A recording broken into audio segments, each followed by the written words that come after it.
feel about the fact that I chose to watch the video of Charlie Kirk getting assassinated. On the one hand, I can't get it out of my head. It's playing in an endless loop in my head, and I wish it wasn't. By the same token, it really gives you a sense of what's at stake.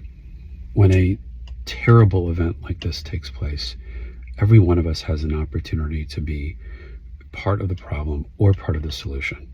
If you're one of those people who communicated online or to your friends that somehow Charlie Kirk deserved this, that it was somehow justified, you are definitely contributing to the problem.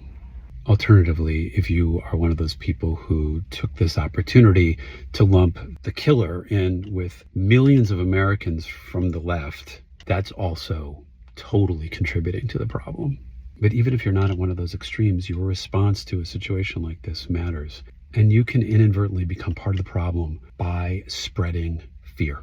Like, for example, maybe you saw this article with this graph showing this massive spike in the use of the term civil war. Now, there might not be anything inaccurate about that article, but it is an editorial decision to post an article like that.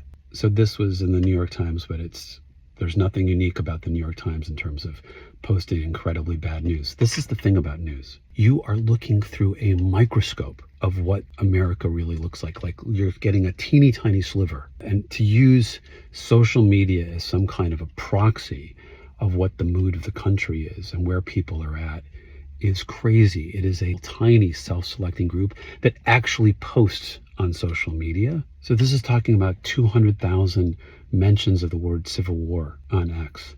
There are 340 million people in the United States. Where is the poll on, do people in the United States want a civil war? No, there's nothing that offers this broader perspective of what is actually happening in the rest of the country. If you want to know what is going on in the country, mostly put your phone down and look around. And what you will see are people dutifully stopping at red lights so the people who've got the green light can go through. You'll see people, in grocery stores putting food up on the shelves so that we can go and buy the food and feed ourselves. You will see Americans treating each other with civility and often with kindness. That is mostly what is going on in the United States every single day. When you look through the news, you are looking through a microscope of Americans mostly at their worst. That's what news is. It's not news that people are treating each other with kindness. Because that's normal. But that's the thing that we need to not forget. That's the norm. And it's not to say that there aren't things to be afraid of. The question is your response. Because if our response is filled with fear, we are going to make bad decisions and we're going to make the situation worse.